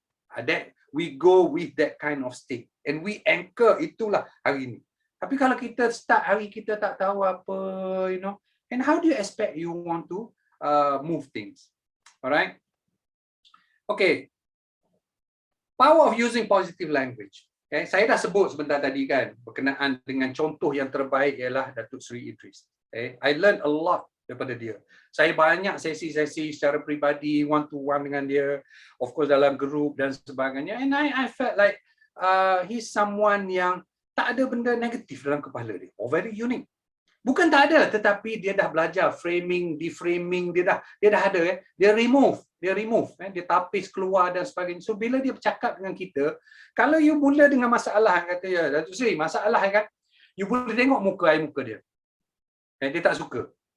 Okay, you don't start with the problems. Okay, so because once you stick with the problem itu dan akhirnya kita akan menjadi perbincangannya bermasalah. Okay, so use positive language all the time dengan staff dan sebagainya. Nah, ini kena practice. Bukan boleh kita reka-reka macam tu. Something yang kita nak kena practice all the time. Okay, yes sir. Ini juga saya tengok banyak dipraktiskan oleh Datuk Seri Idris dan juga Kementerian pengajian tinggi suatu masa dahulu. kita cuba sentiasa membina dalam perbincangan kita, dalam perbualan kita kan, satu bentuk persetujuan. Jangan tapi you know, that kind of thing won't help. So this is something yang disebut sebagai yes set, supaya bila kita sebut, bila orang tu sebut, kita cuba summarize. Kita tak disagree, tapi bila kita summarize, ada cara-cara yang kita summarizekan dia, supaya dia faham tak apa yang dia nak. This requires skill. Saya boleh sebut saja di sini, tapi orang yang pergi NLP training, we have to be able to summarize orang punya conversation. Macam mana kita nak summarize orang punya conversation supaya dia akan rasa, oh, you faham main hati. You pernah tak? Seronok tak kan? Bila orang tu cakap kan, suddenly you cuba summarize kan, muka dia berubah. Kan dia berubah, oh, at least you understand what I'm trying to say. Kan? Itu merupakan titik mula tu. Nak membina repo dan sebagainya kan. Once dia rasa, oh, dia ni fahamlah isi hati aku, because the way you summarize. The way kita tanya soalan, kita tagkan soalan bila dia bertanya soalan. Soalan itu bukan yang cuba menghalang dia ataupun disagree dengan dia, tapi dia masih lagi yes. Tapi kita tanya soalan. Ataupun kita cuba reframe, dia mungkin tak berapa nampak, tak berapa jelas, tapi kita cuba olah semula apa yang ada dalam minda dia. Ingat, this is about programming mind. So kita nak tengah program dia ni. So kita nak summarize, kita nak tag questions, kita nak reframe supaya dia rasa, oh, orang ni boleh terima. Dan of course behavior labeling. Jangan bagi, apa ni awak ni duduk macam ni macam malas je ni kan. Itu labeling. That is not good. Kita label secara positif. Labeling behavior yang positif. Oh, you nampak confident today. Oh, you nampak ceria. You nampak, you know, that kind of yes sets itu menyebabkan orang itu ingin memprogramkan dalam kepala dia, I'm ready to listen to what you're going to say. And it is very important. Tapi kalau kita tidak ada this yes set, I should do no, disagree, but I don't think you ni, akhirnya dia timbul satu mental block. Kita pernah dengar kan perkataan mental block. You bayangkan, banyak staff yang ada mental block. Macam mana kita nak break that mental block? Cuba try the yes set. Try, get him, win his heart dan sebagainya. Okay. Teknik yang kelima. Kita ni berapa minit lagi ni? Saya ni. Baru Gaya, please alert. Tak apa Datuk, kita ada 8 minit lagi ke? Alright. Okay. Sampai 10:10 and then kita barulah sekiranya kemukakan soalan. Silakan Datuk. Okay. Thank you. Okay. One thing yang very important, this kaitkan dengan soalan, dengan statement saya yang awal. At the beginning, saya statekan ini. Kita panggil dalam NLP teknik ini well-formed outcomes. Hasil yang dibina dengan jelas. Kita kena faham. The well-formed outcomes process is the primary goal setting method. Dia penting. It places great stress on developing positive mental attitude.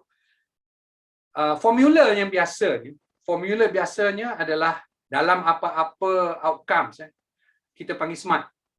You pergilah training mana-mana. For those who went for training, not NLP training, they call it SMART. Kita punya goal mestilah something specific, something measurable, something attainable, something relevant, and something time-bound. Itu general. Mana-mana you pergi pun well-formed outcomes itu. Cuma dalam NLP ni ada lain sikit. Dia tambah. Selain daripada SMART, dia adalah SMART Psych. Smart Psych. Psych itu positif. Statement yang kita tulis itu mestilah positif. Jangan pula kita well-formed outcomes ini, di akhirnya aku akan bunuh orang ni, aku akan jatuh ke orang ni. Negatif. So kita mestilah positif. Because untuk diri kita ni. Outcomes untuk diri kita. Kita tidak buat outcomes untuk orang. Positif, sensory, dia melibatkan semua deria kita. Yours. This matlamat adalah untuk awak. Bukan untuk klien, bukan untuk orang lain. It is for you. keep, simpan. This matlamat ni you have to be with you all the time. Besok you can revise balik dan sebagainya. And at the same time you have to understand the ecology. Dalam NLP we believe ecology, bahawa sistem ini adalah satu yang kompleks. Okay, so itu beza NLP. Saya just nak tunjukkan difference between going for NLP training, going for NLP development, growth development punya program training dengan online. In fact, dalam NLP pun ada lagi, selain daripada site tu ada banyak lagi. Ada beberapa yang lain. Tapi basicnya sama, specific, measurable, attainable, relevant dan time bound. Do we ever practice buat this? Kadang-kadang yes, kadang-kadang no. Kan? Kita nak buat outcomes untuk duduk bersama-sama dengan organisation. Kita bincang untuk organisation pun kita susah nak tetapkan specific, measurable, attainable, relevant dan time bound. Kadang-kadang kita letakkan goal kita yang kita sendiri pun tak tahu macam mana nak ukur. Kita tak tahu macam mana sama ada dapat dicapai atau tidak. Tak ada time frame pun. 2 tahun, 3 tahun dan sebagainya. Kan sama ada dia akan terus relevant atau tidak. Kan apatah lagi nak bincang berkenaan dengan positive sensory, your skills dan juga ecology. Kan? So train ourselves apabila kita nak setapkan goal kita kena tanya. I will share with you some examples sebentar lagi. Okay. Now, NLP for management, model of leadership. This one you can boleh baca buku-buku dan sebagainya. Banyak teknik-teknik yang berjaya ni yang ditulis oleh Robbie Steinhaus dan juga Chris West tahun 2008 lagi. Think like an entrepreneur. Ciri-ciri seorang entrepreneur. Entrepreneur ini banyak ciri-ciri entrepreneur itu di-adopt dan di-adapt ke dalam NLP. Okay? So misalnya, get on the same wavelength as a staff. Tadi kan, kita berkenaan dengan repo, yes set, semua tu kan. Sama ya. Cuma bahasa dia guna lain sikit. Dia kata get on the same wavelength as a staff. Kan? So you all pun nak kena ada macam mana cara untuk get on the same wavelength as a staff. Ada teknik-teknik dia, but I don't have the time today. Macam mana nak get on the same wavelength? Understands people's communication styles and adapt to them. Macam mana kita nak sesuaikan dengan cara orang tu berkomunikasi? Set clear, reachable target. See, all the time. Mana-mana teknik pun ditulis oleh Anthony Robbins ke, Robbie Steinhaus ke, mesti ada set clear, reachable targets. Build, maintain and motivate teams. Itu coach. Okay, coach, kita kena build, kita kena maintain dan kita kena motivate. Dan understand your own values and priorities. Kita kena faham diri kita juga, apa nilai yang kita pegang dan sebagainya. Dan last kali, understand the different roles required by leadership and when to assume which one. So banyak peranan kita jadi seorang ketua, ada peranannya masanya kita boleh menjadi seorang bos, mengarah, ada masanya kita menjadi seorang colleague, ada masanya kita menjadi seorang rakan dan sebagainya. Okay, so you have to understand. So ini model yang menggunakan NLP teknik. Bezanya ialah dia memberi penekanan kepada aspek-aspek berlainan. Okay. Dan banyak organizations mengharapkan seorang leader menjadi seorang coach. Itu yang ditanyakan oleh Puan Azmah awal-awal tadi kan. Bukan dia coaching, because memang ditekankan. Leadership, NLP, coaching. And leadership, NLP, coaching. Dia minta kita jadi coach. So kita kena tahu macam mana untuk diagnose organizational problems and decide successful intervention, what kind of intervention yang sesuai. Staff, kita ada 20, 30, 100 orang staff dan setiap orang mempunyai style yang berbeza. Do we have to deal? Yes, we have to deal. Tak boleh pukul rata semua sama je. Semua memang malas, tak boleh buat apa. Kan? Ada malas sebab A, ada malas sebab B, ada malas sebab C. Ada benda yang dia malas, tapi ada satu benda lain, dia yang paling rajin sekali. So, people are different. Build good rapport, fine-tune your use of language, bahasa all the time. And understand people's capability, dan explore ways to motivate and inspire. Okay, so ini peranan yang kita boleh menggunakan teknik NLP untuk memainkan peranan kita sebagai seorang coach.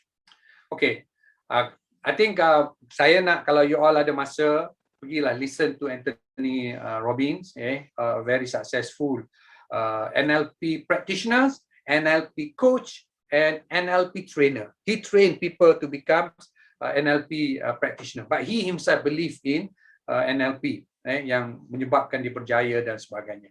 Basic questions yang dibangkitkan oleh Anthony Robbins dalam mana-mana ceramah beliau atau buku beliau ialah actually untuk kita berubah, untuk kita berjaya, kita kena tanya what do we want or what do I want? Apa yang saya nak? Again, balik kepada soalan yang saya tanya awal-awal tadi.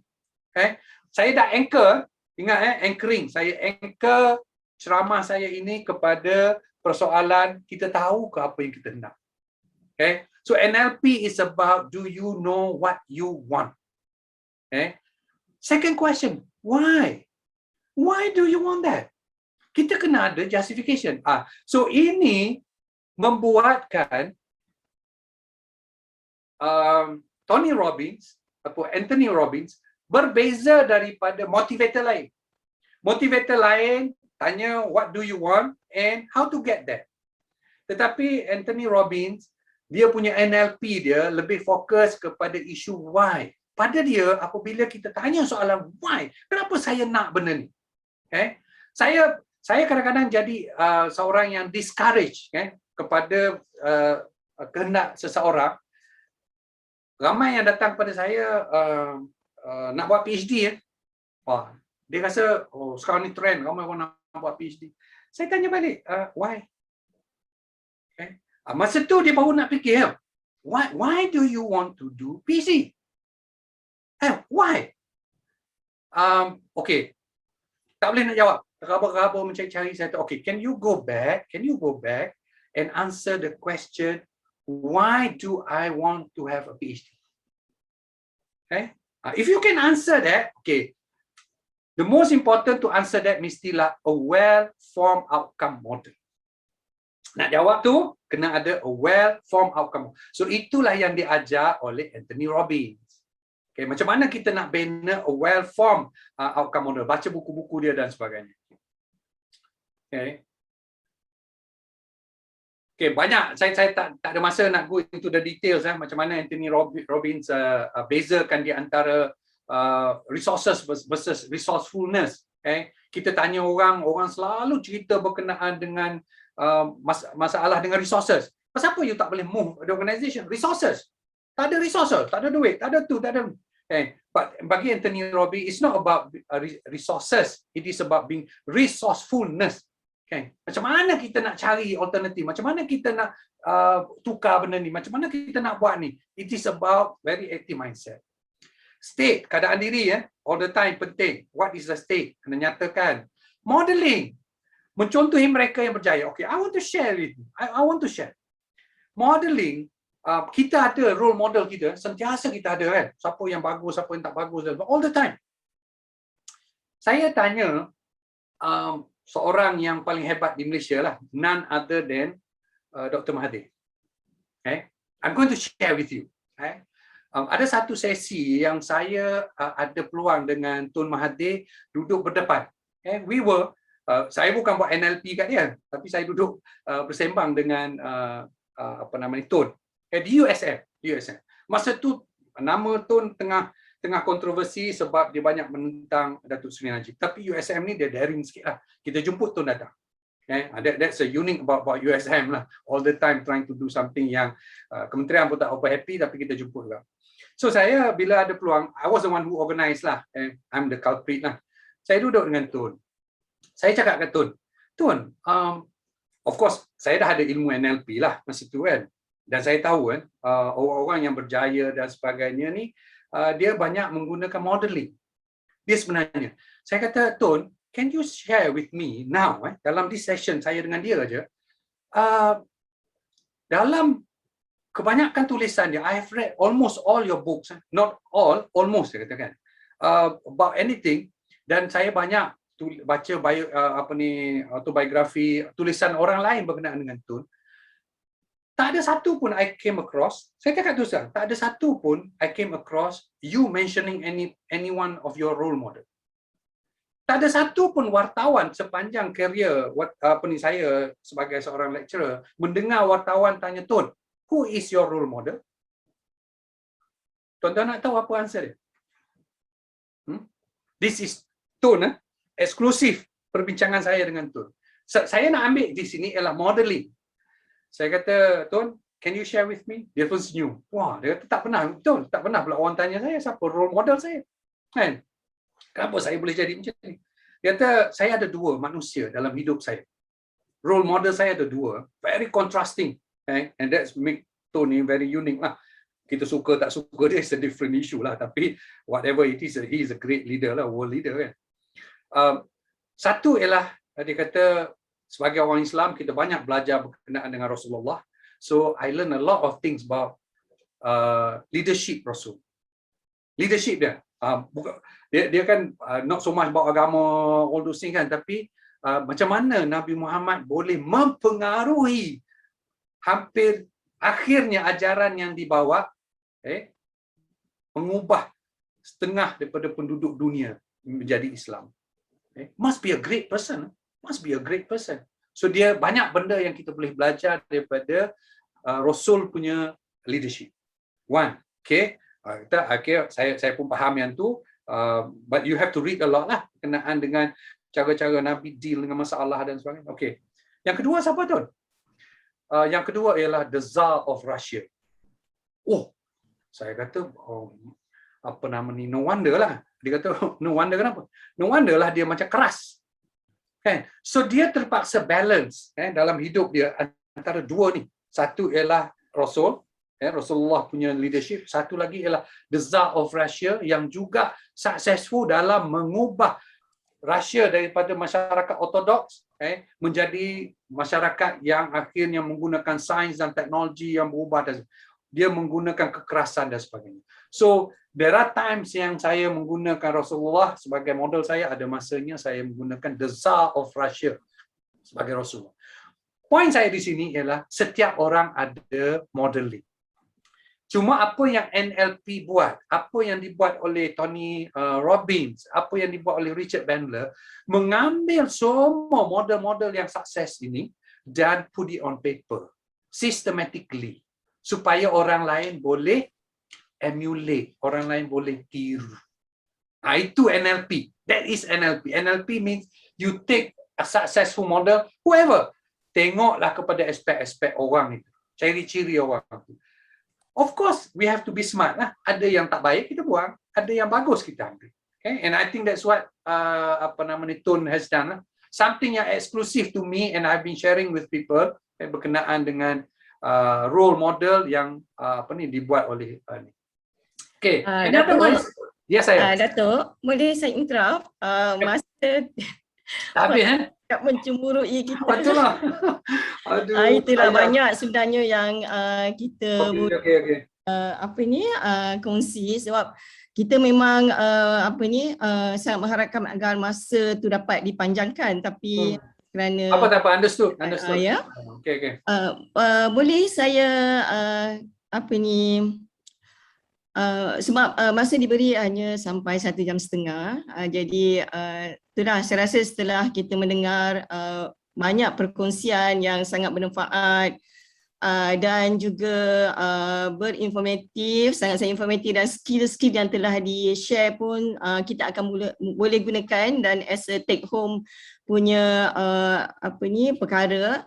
Dan saya juga merasakan ramai yang tanya tapi walau bagaimanapun saya tetap buka lah kepada semarang persoalan daripada para peserta dengan cara dia boleh berinteraksi terus bersama penceramah dengan menekan butang tangan ataupun mengemukakan soalan di ruangan chat untuk saya ajukan kepada penceramah.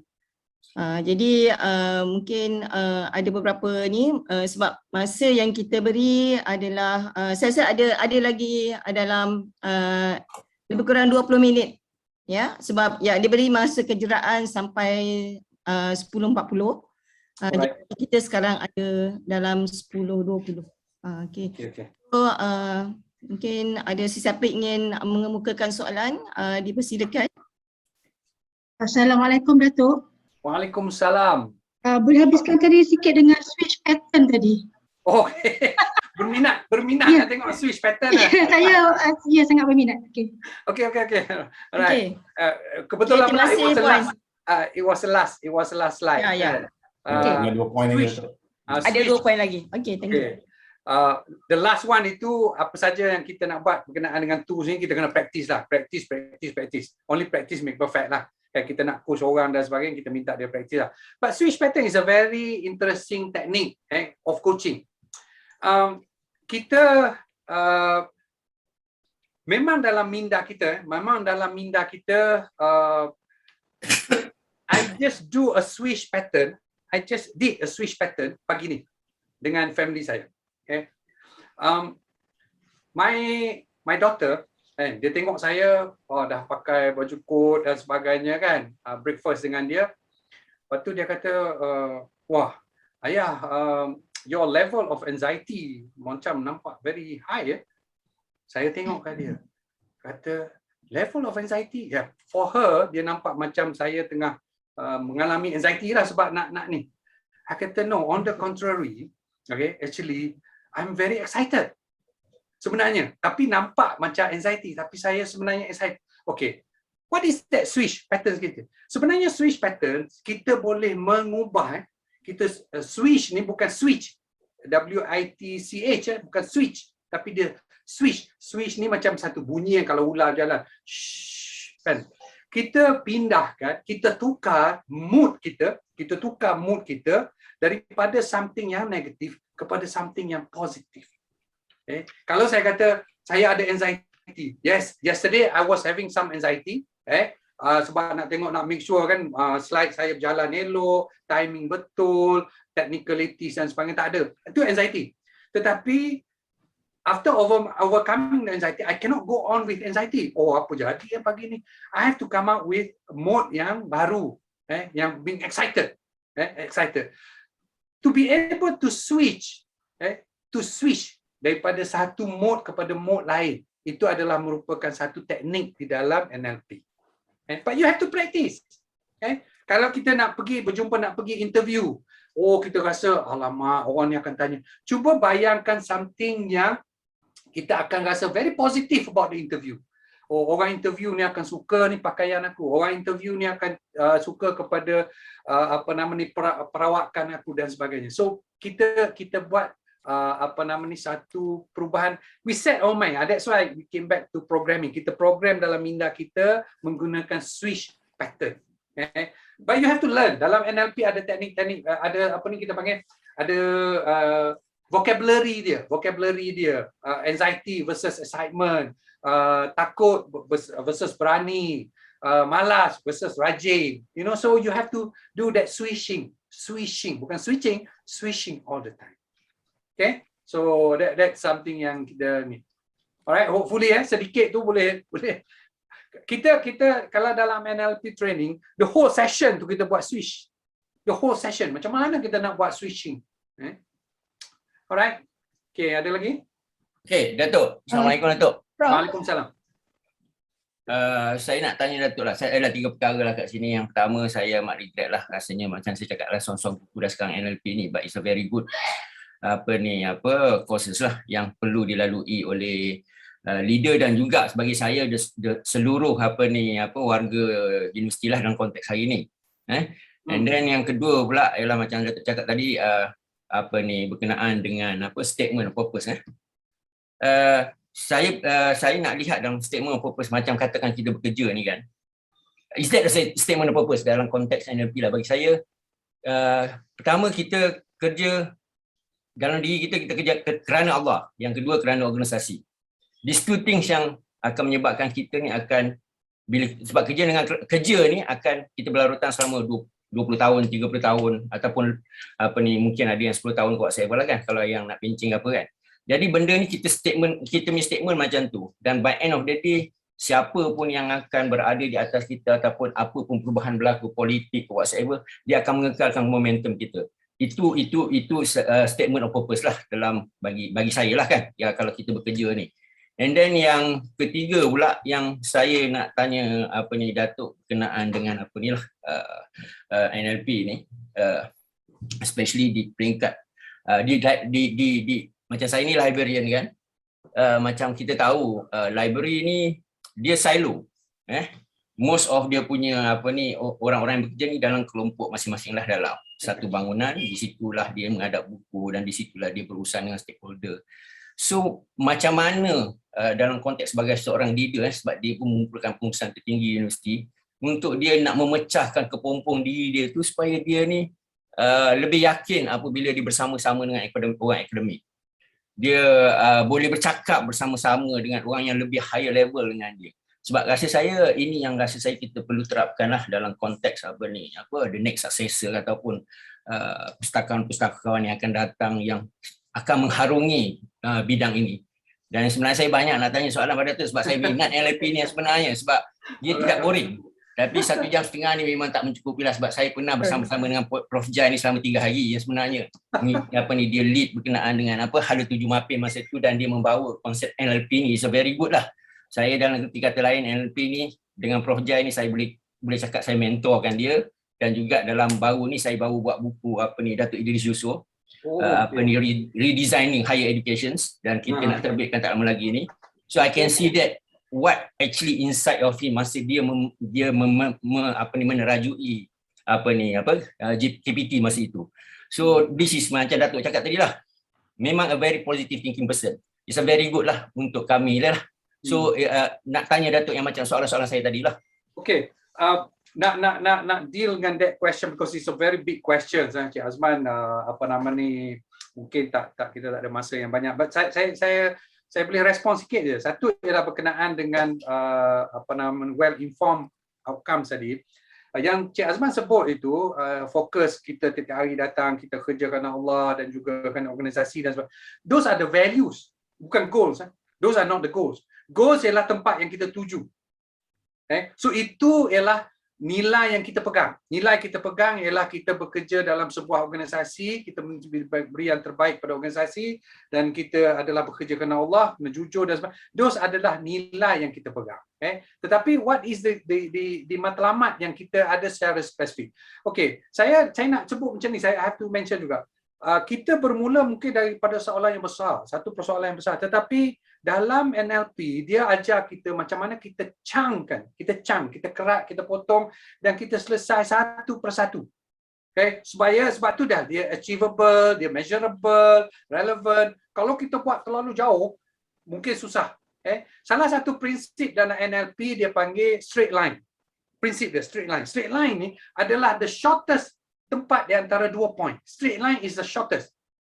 So kalau saya nak pergi ke misalnya saya nak pergi ke USM misalnya daripada rumah saya. Pertama sekali saya kena selesaikan dulu saya daripada pintu saya ke pagar saya. Saya tak boleh nak cerita jam sono dan sebagainya. Saya kena selesai dulu. Adakah pintu pagar saya ada kunci, adakah kereta saya hidup, saya selesai kat situ dahulu. That's what in NLP. Dia ajar kita untuk do it secara berperingkat-peringkat. Yang kedua berkenaan dengan silo, the nature of kerja. Still dalam keadaan silo, kita are actually contributing in your own way kepada universiti.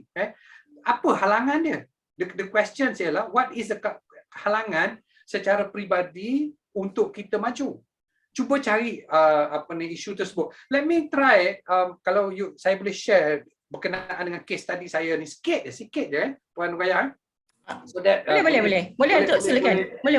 Boleh dapat pandangan berkenaan dengan this is how I see a problem. Saya ada ramai PhD student, ada setengah tu datang daripada luar negara dan sebagainya, just choose kita untuk jadi supervisor. Ada yang dah duduk dekat school, duduk di bawah supervisor lain, datang kat saya. I have numerous students datang kat saya menangis-nangis. Tak kisah lelaki, muda, tua dan sebagainya datang menangis. Datang nak jumpa dengan dekan, masa tu saya dekan. Saya just to share with you, saya adalah TNC tapi pada masa yang sama saya kena jadi dekan. Because there was some problems dekat school. So I hold 2 major posts at one time, TNC plus dekan. So masa saya jadi dekan, ramai student PhD yang datang kepada saya, datang saja saya nak tukar supervisor. Wah, goal dia tu. The goal adalah nak tukar supervisor. Okay. So I took myself, I kata, okay, this is an opportunity for NLP coaching. This is a good NLP punya case. So saya kata okay, we'll sit down, and saya tak cakap lah dia saya nak buat NLP. And of course lah. Okay, saya pun mulalah menggunakan protokol dalam NLP. Saya tanya dia kan, state to me now, the most immediate, you mari kat saya nak tukar supervisor.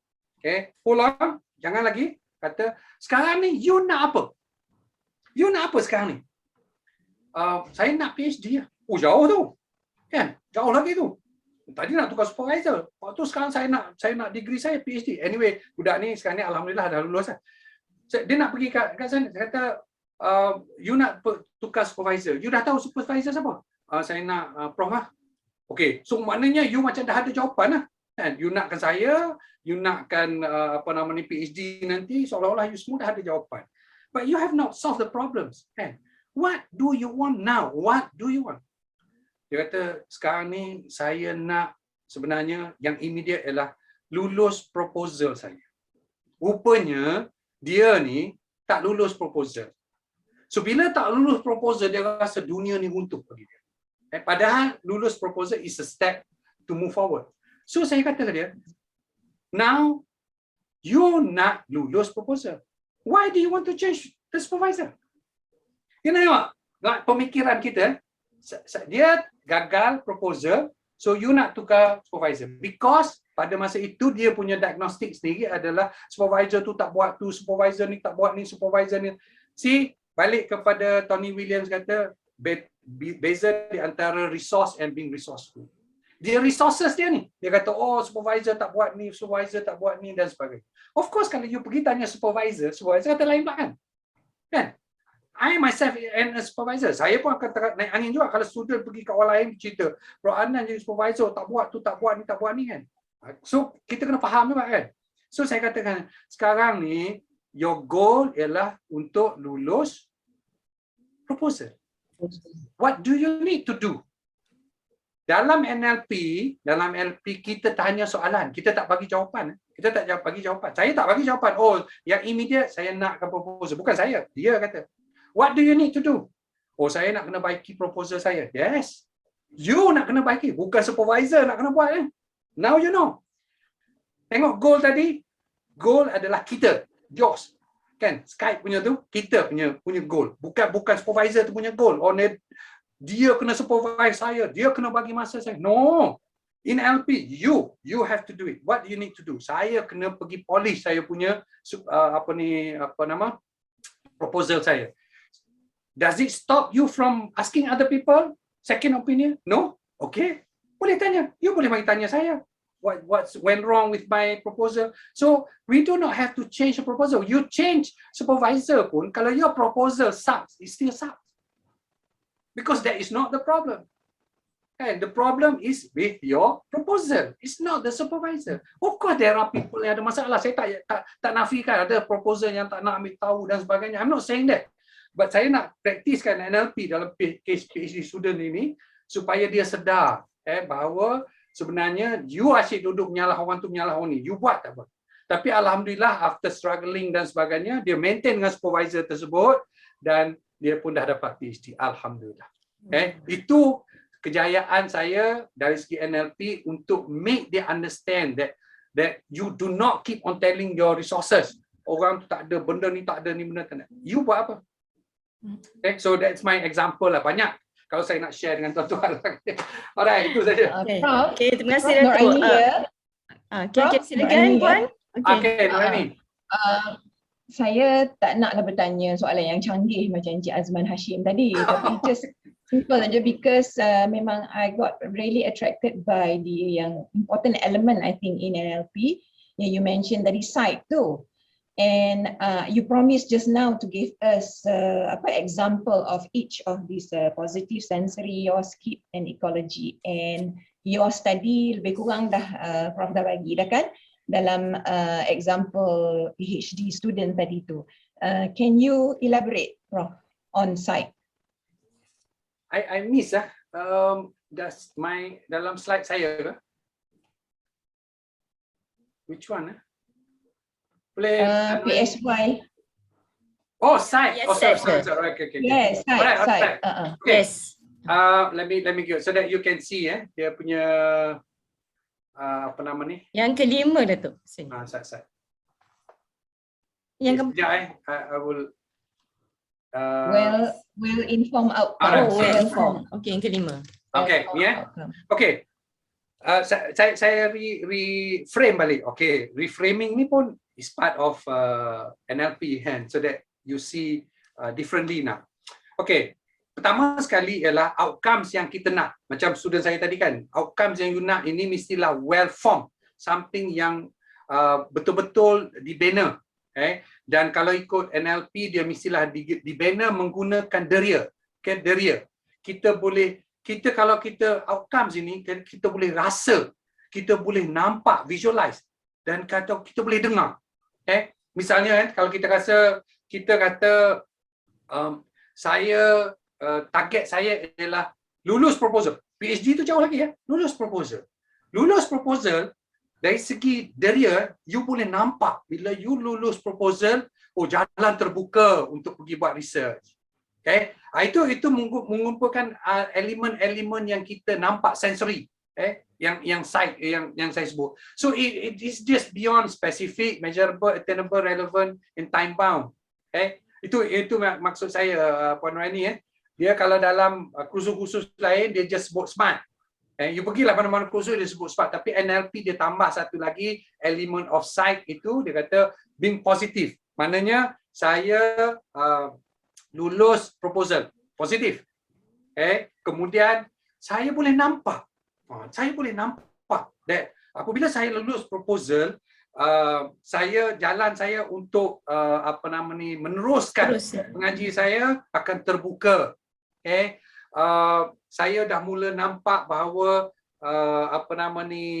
orang akan mula appreciate. Family saya pun akan gembira. All these things kita menggunakan sensory. So you have to state something yang you akan boleh rasa. Itu yang dimaksudkan sebagai well-formed outcomes sight itu. Yang bersifat sight itu. And it's you. Kan? Sebab tu saya kata tadi, nak tukar supervisor. That is that supervisor. That is not a goal. Kan? The goal is you. Kan? Saya nak. And you mesti simpan sehingga you berjaya dengan dengan goal tersebut.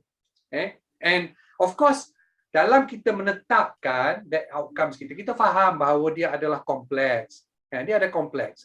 So maksud dia di sini ada masa-masanya we have to change.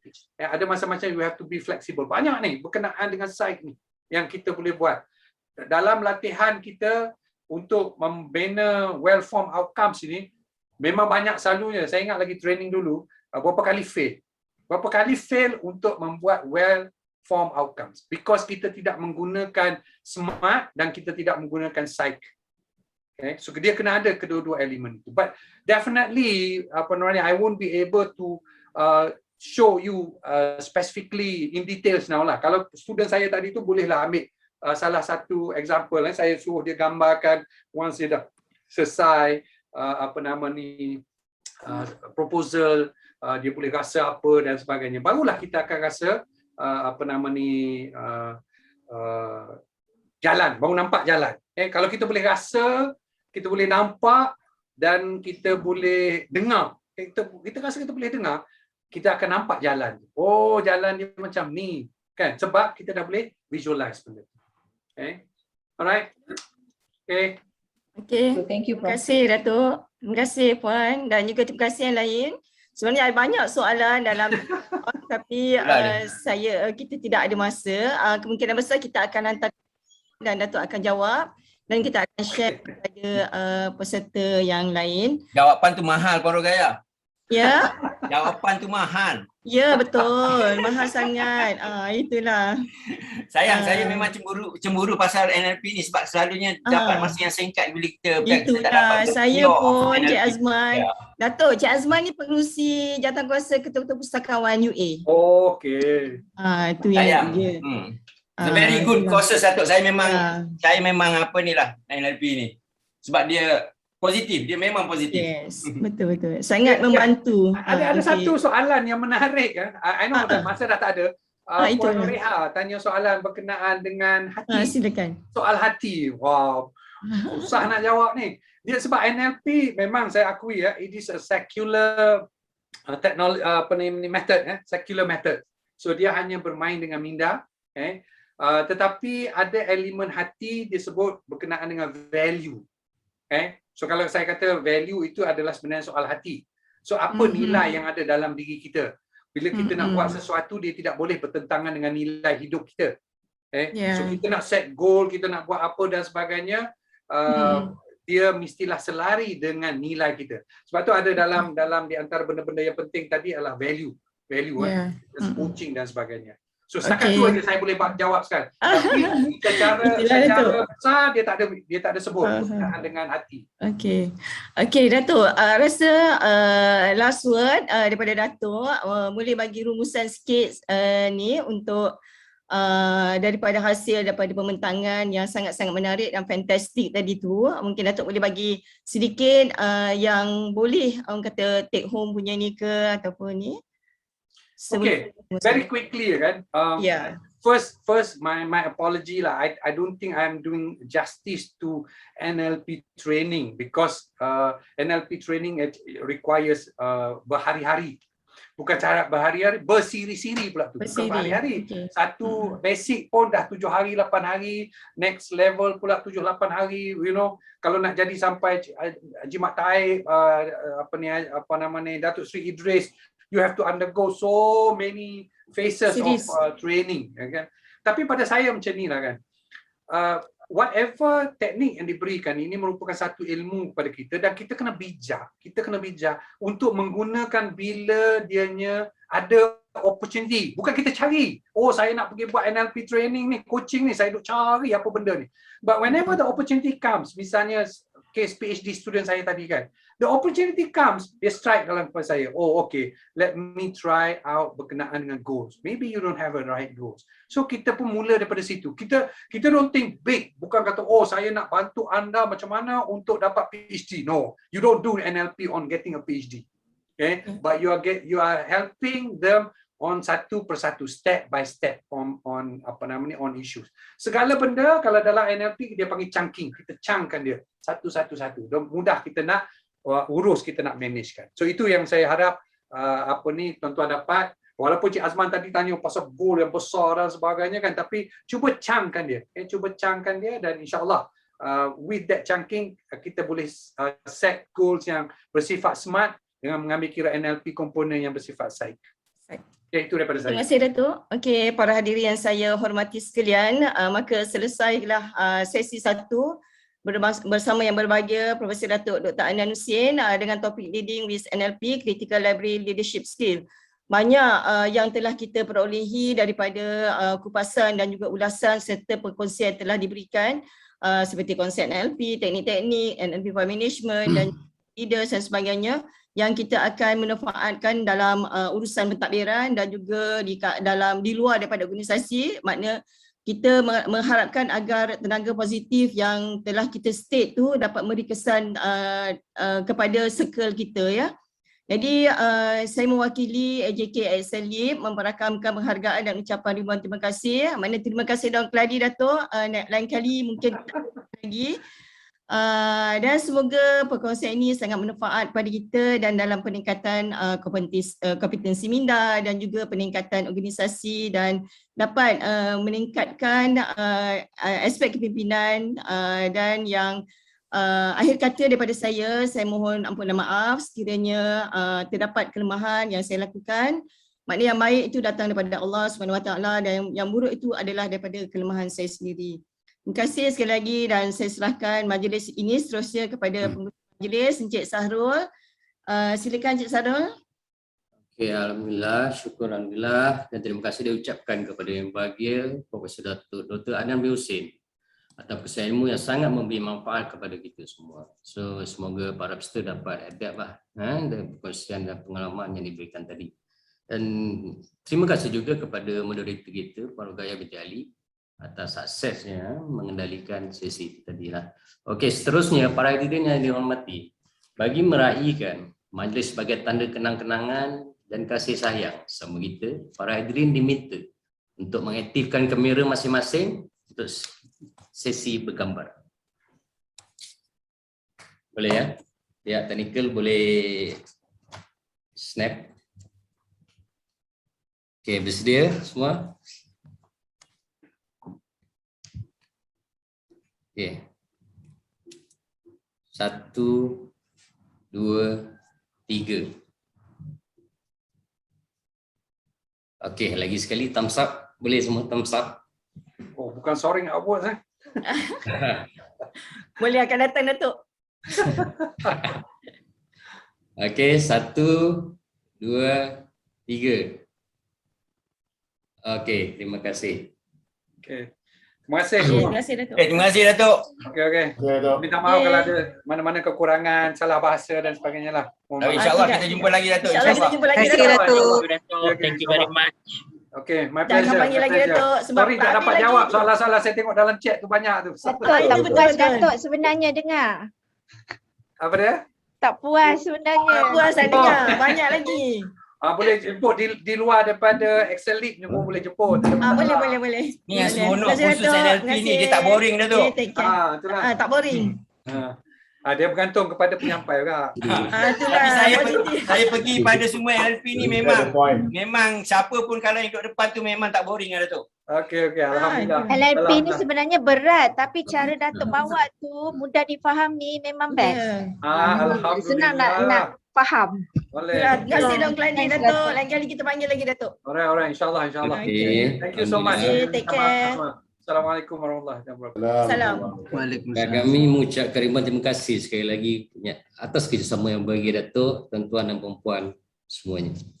Okey, seterusnya tuan-tuan dan puan-puan, para peserta program, kita akan berehat sebentar dalam 10 minit dari sekarang. Dan kita akan bersuara semula untuk sesi yang seterusnya pada jam 10.55 pagi. Terima kasih dan jumpa lagi.